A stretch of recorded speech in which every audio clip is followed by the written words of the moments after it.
আনাস ইবনে মালিক রাদিয়াল্লাহু তাআলা আনহু থেকে বর্ণিত, তিনি বলেন, একদিন সূর্য ঢলে পড়লে রাসূলুল্লাহ সাল্লাল্লাহু আলাইহি সাল্লাম বেরিয়ে এলেন এবং জোহরের সালাত আদায় করলেন। তারপর মিম্বরে দাঁড়িয়ে কিয়ামত সম্বন্ধে আলোচনা করলেন এবং বলেন যে কিয়ামতে বহু ভয়ানক ঘটনা ঘটবে। এরপর তিনি বলেন, আমাকে কেউ কোনো বিষয়ে প্রশ্ন করতে চাইলে করতে পারো। আমি যতক্ষণ এই বৈঠকে আছি এর মধ্যে তোমরা আমাকে যা কিছু জিজ্ঞাসা করবে আমি তা জানিয়ে দেব।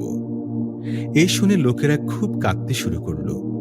আর তিনি বলতে থাকলেন, আমাকে প্রশ্ন করো, আমাকে প্রশ্ন করো। এই সময় আব্দুল্লাহ ইবনে হুজাইফা সাহমি রাদিয়াল্লাহু তাআলা আনহু দাঁড়িয়ে জিজ্ঞাসা করলেন, আমার পিতাকে?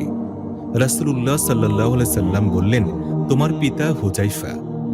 তারপর তিনি অনেকবার বললেন, আমাকে প্রশ্ন করো।